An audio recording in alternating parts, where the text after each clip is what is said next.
Muito obrigada, professor Juarez Oliveira. Gostaria de cumprimentar aqui os meus colegas de mesa, pedindo inicialmente desculpas, professor Juarez Freitas, que eu, infelizmente, acabei me atrasando.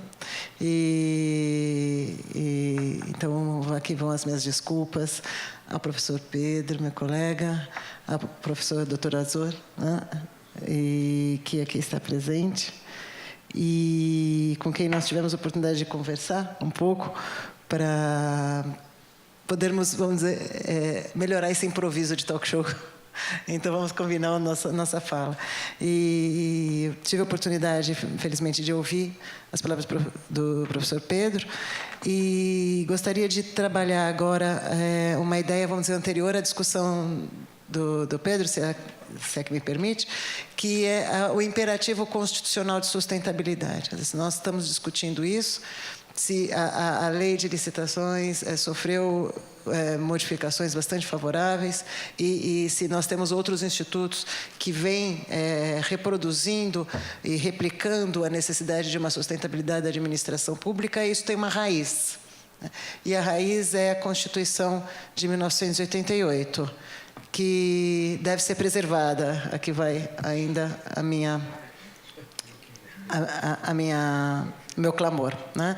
Uma Constituição extremamente avançada e que não perde a sua atualidade, muito pelo contrário, ela ainda está se colocando com um passo ao futuro, né? Ela precisa ser sempre bem e mais bem lida. E no caso da questão ambiental, isso é claro.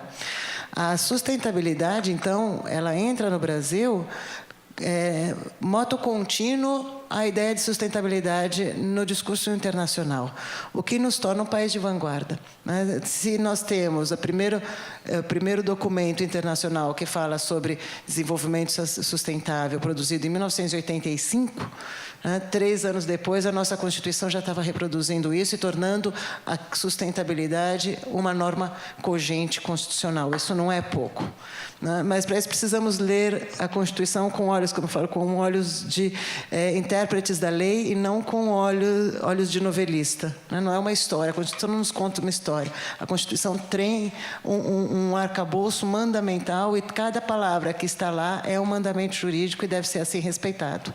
E isso não é menos importante no caso do capítulo do meio ambiente, que está, na verdade, um capítulo todo concentrado num só artigo, que é o artigo 225 da Constituição.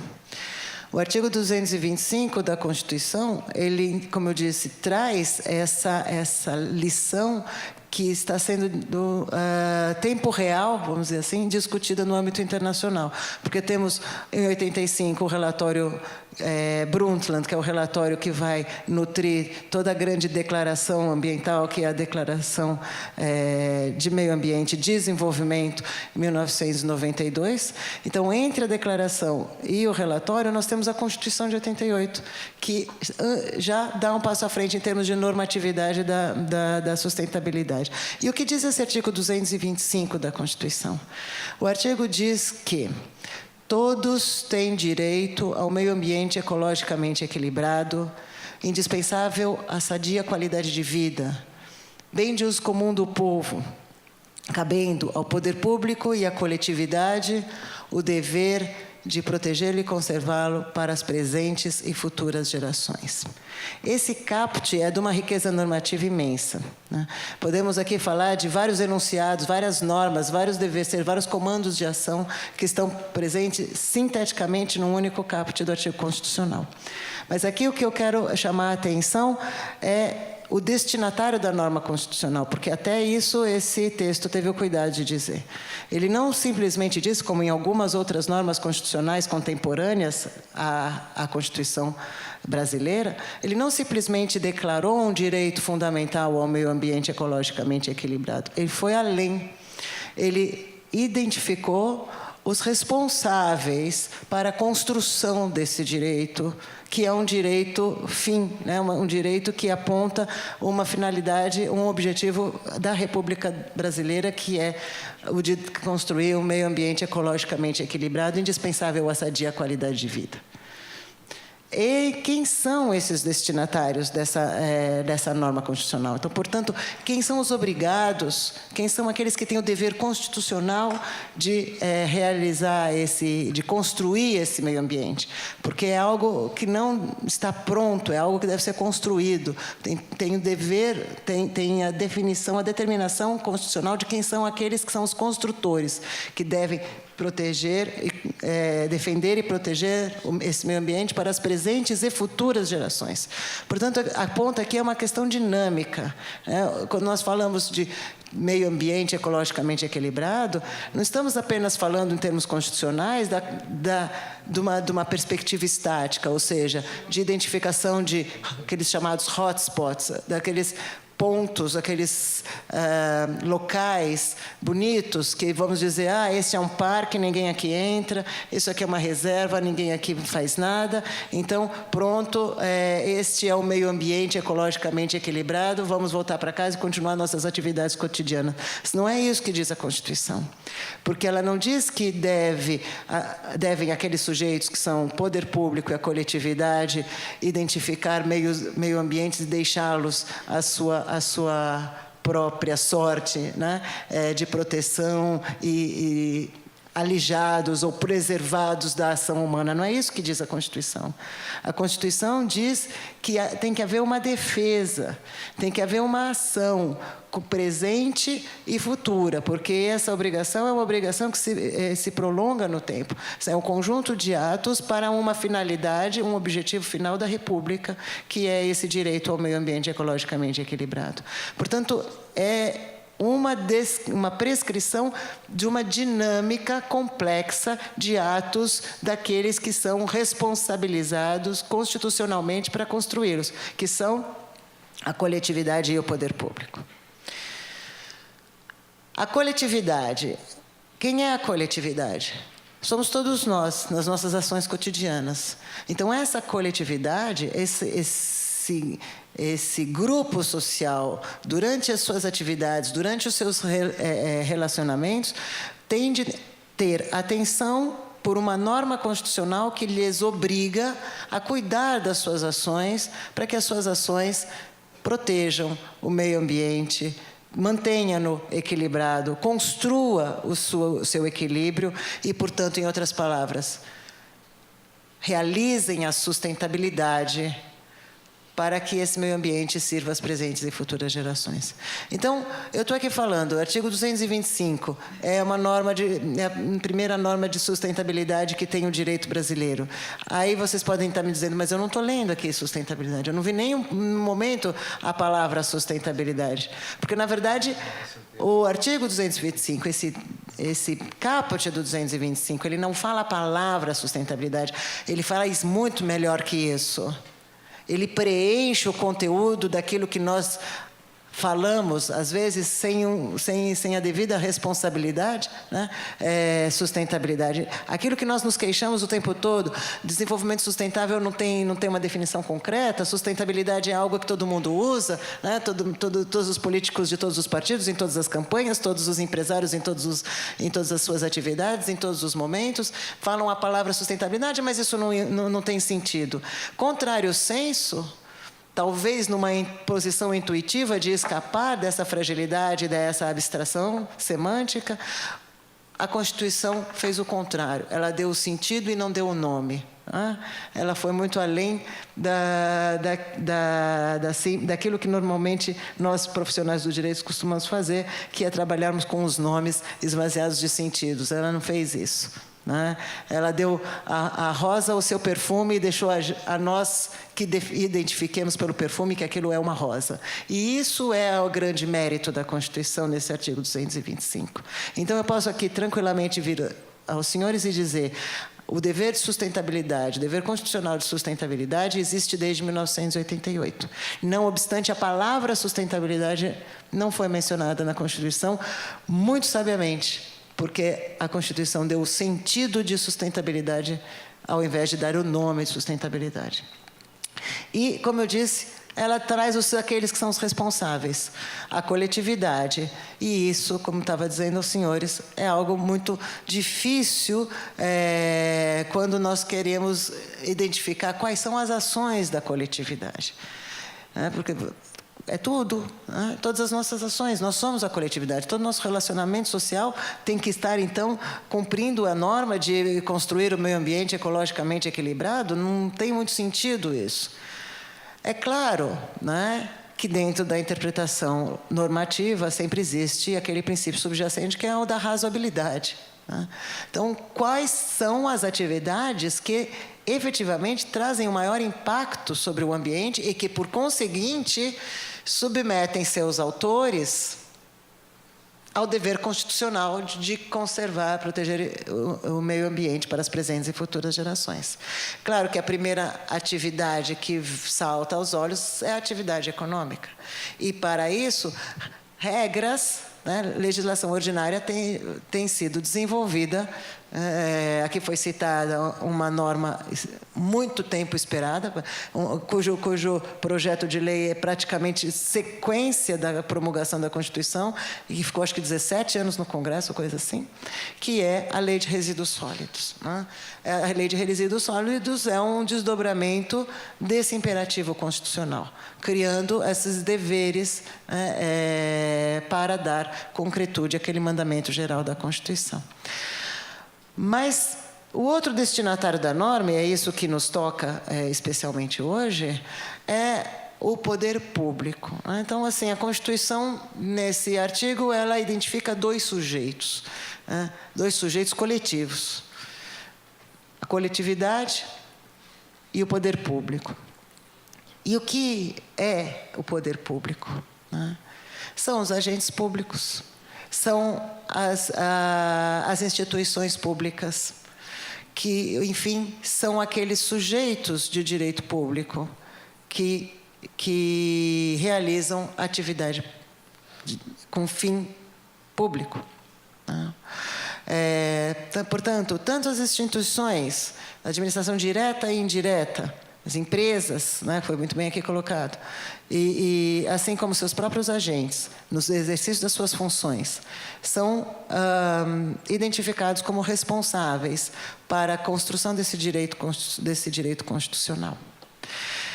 E, por serem identificados pela sua atribuição, pela sua ação, ou seja, a atribuição dos agentes e a finalidade das instituições, fica mais fácil, vamos dizer assim, ou fica mais delimitável a extensão desse dever constitucional.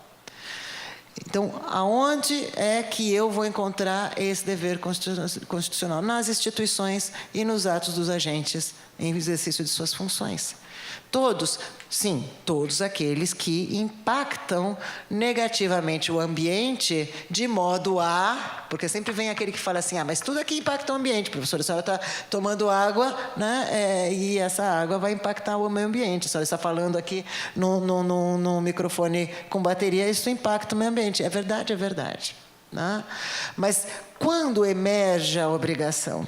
A obrigação, ela emerge à medida em que aquele conjunto de atividades realizadas pelo poder público traz um impacto significativo para a sociedade. Então, talvez, o meu ato de falar ao microfone com bateria não tenha esse impacto significativo. Mas, certamente, o fato da administração pública usar um microfone com uma bateria, né, implica a ela uma quantidade de deveres, entre elas a forma de descarte, a necessidade de se repensar o uso da bateria, etc. e tal. Porque é um coletivo. Porque aí uma bateria não faz um efeito negativo necessariamente imediato no meio ambiente. Uma instituição que faz do uso de bateria a sua prática cotidiana, esta sim imediatamente se vê vinculada, e agora não mais simplesmente por decorrência da norma constitucional, mas porque a Lei de Resíduos Sólidos já especificou esse comando. Agora, eu lhe pergunto aos senhores, num pensamento ao reverso, que fica mais fácil, haveria necessidade sine qua non para que a administração pública tivesse que se preocupar com a sustentabilidade dos seus atos, no caso de resíduos, né, sem que houvesse a lei de resíduos sólidos? Claro que sim. Nós não podemos fazer, e eu sou de uma geração que, felizmente, se formou com uma Constituição e passou a viver com outra. Então, eu tive essa felicidade de ver essa transição extremamente positiva para a sociedade brasileira, mas para os juristas também, para aquele que estuda o direito. Era muito chato estudar constitucional antes da Constituição de 88. Hoje é das matérias mais interessantes que existe, ainda hoje, 30 anos depois. Por quê? Porque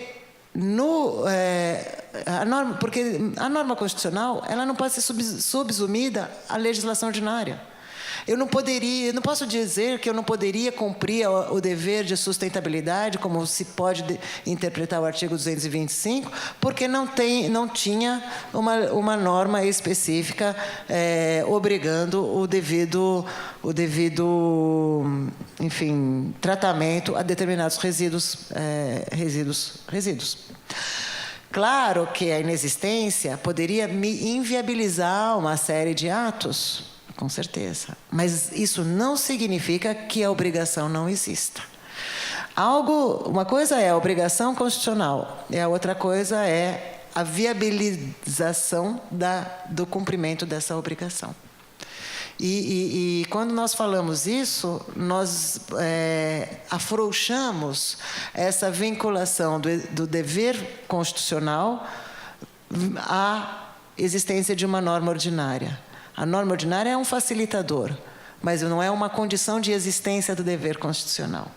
Por que eu falo isso? Porque, infelizmente, né, se a lei de resíduos sólidos ficou, acredito, 17 anos no Congresso para ser aprovada, outras tantas normas que viabilizam, que identificam o dever constitucional de construção do meio ambiente ecologicamente equilibrado, ainda estão por aparecer, porque nós não temos essa agilidade, né, legislativa como deveria ser. Mas não é por causa dessa lentidão, dessa dificuldade legislativa que o dever constitucional não existe. Isso é extremamente importante no que diz respeito também à administração pública, que, muito embora sadiamente válida aquela norma de que a administração pública só faz aquilo que ela deve fazer, né, e não o que ela quer fazer, esse é um princípio da democracia, muito embora isso seja válido sadiamente, não podemos esquecer que esse dever não necessariamente é um dever pontuado em um ato, como a ideia neocantiana positivista empobrecida diz que é feito o nosso direito, ou seja, se há uma norma de conduta A, então haverá uma consequência B, né? Onde A seria uma definição de um comportamento dentro da realidade especificamente delimitado. Não necessariamente é isso. Sobretudo no que diz respeito ao meio ambiente, que é uma norma que aponta a objetivos a serem realizados, onde as condutas, os meios, elas devem ser definidas a bem da construção daquele objetivo. Então, ali, sim, existe uma finalidade legalmente, eticamente validada, que é a construção desse meio ambiente ecologicamente equilibrado. Para isso, meios adequados da administração pública devem ser empreendidos para dar consistência a isso. Então, há um dever da administração pública. Há um dever que, felizmente, tem sido especificado mais e mais, mas não se resume à especificidade que lá existe. Eu acho que essa é a mensagem que eu gostaria de transmitir fundamentalmente a vocês. Ao final, né, eu só gostaria, já que estamos num talk show, então, aproveitar aqui Ao que foi trazido pelo professor Pedro, né, a área de licitação, que é a área, não é absolutamente minha área, mas sempre foi meu interesse, o professor me trouxe algumas lembranças, que há um tempo na minha vida profissional eu trabalhei na construção de um programa do Ministério das Cidades, que era o Programa de Produtividade e Qualidade, Programa Brasileiro de Produtividade e Qualidade no Habitat, com a sigla PBQPH. Dizia-se que quando alguém conseguisse falar isso sem gaguejar, já estava dentro do programa. Mas o que era esse programa? Esse programa era um programa aberto, existe até hoje, porque felizmente não depende de nenhum orçamento, porque é onde o poder público é simplesmente um catalisador de interesses de setor. Então, o setor da construção civil quer qualidade. O setor de materiais quer qualidade. Como fazemos isso se tornar uma constante e construir pelos próprios pares um aumento da qualidade? Fazendo toda essa história para dizer o seguinte, que a um determinado momento esse programa esbarra na lei de licitações antiga, ainda mais rígida, mais pouco permeável à ideia de sustentabilidade, né? Porém, vigente, recepcionada dentro da nova Constituição. E o que eu tive que fazer? Tive que fazer uma leitura dessa lei à luz da Constituição, né? Então, sem antes termos essa lei. E a ideia que ficou é de que há uma obrigatoriedade de sustentabilidade presente nos princípios fundamentais do interesse público, sem dúvida nenhuma, e dentro da interpretação da norma constitucional, como coloquei aqui a vocês. Ou seja, há uma possibilidade, há um dever da administração pública de nortear suas compras públicas por atitudes sustentáveis. Bom, mas ali o PBQP dava um selo, e essa é outra questão que eu acho interessante abordarmos. E a grande questão era, bom, mas a certificação é rejeitada, já era rejeitada naquela época, pelos tribunais. E qual foi o nosso esforço? Dizer que não é porque há um selo, um atestado, que isso seja uma certificação.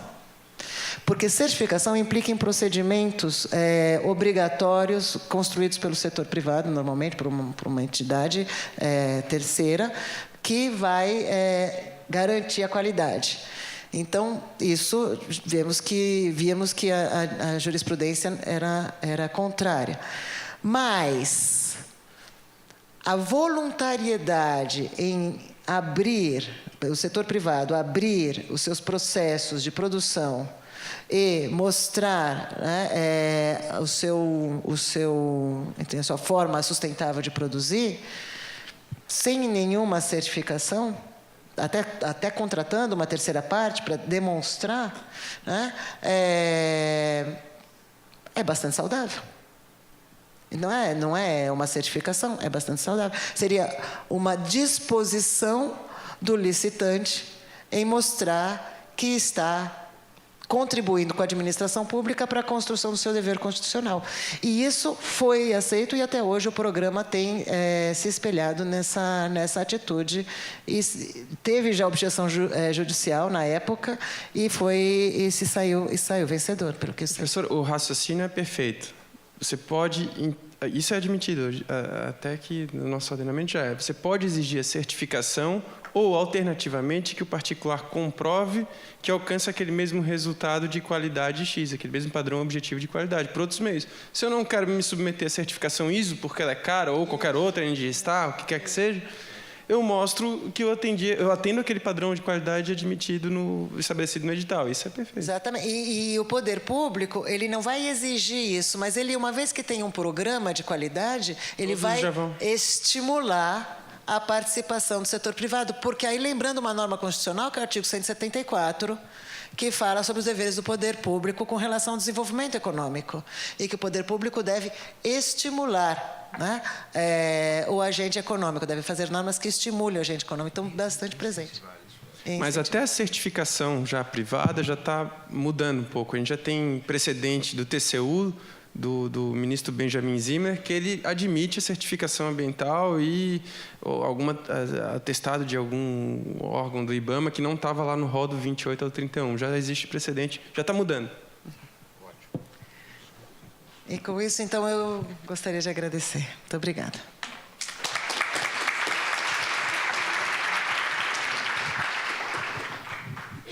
Tá ótimo, né? Por mim eu deixaria fluir, mas nós temos daqui a pouquinho outro talk show e os artistas já estão ali preparadíssimos, no aquecimento, né? Eu estou reparando o seguinte, lá na última fila, ó, que é onde a gente fiscaliza para ver se a atenção está plena. É impressionante o grau de atenção do auditório, viu? Eu estou impressionado, feliz de ver isso. Isso anima muito quem está aqui, viu? E todos nós estamos aqui voluntariamente, com muito amor a essa causa, né? De maneira que, parabéns, vocês estão lá na última fila, viu? Estou encantado com a atenção de vocês. Estão me ouvindo bem? Tá. Só um aviso de utilidade pública, já passo para o último participante. Quando nós referimos aqui, mais de uma vez, o Guia Nacional de Licitações Sustentáveis, é um dos guias existentes na rede, mas está disponível, é só fazer um download e examinem, tá? Façam críticas e sugestões, inclusive eu posso endereçar as autoras com prazer.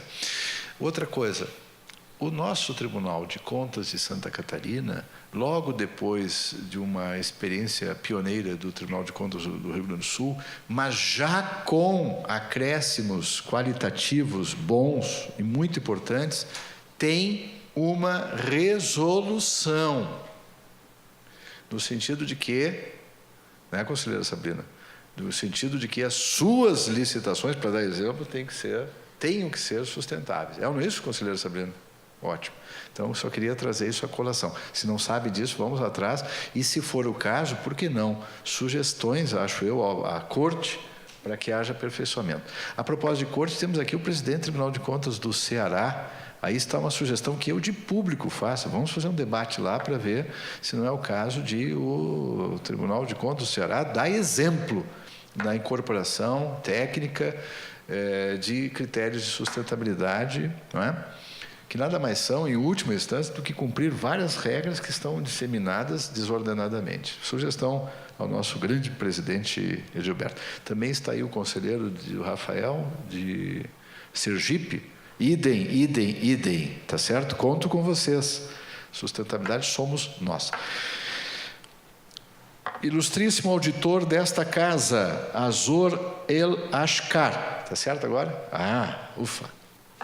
Azor El Ashkar, brilhante auditor desta casa, vai nos dar, então, o seu depoimento sobre sustentabilidade. Certamente vai me dar notícias de que essa resolução já está sendo cumprida. Espero, hein?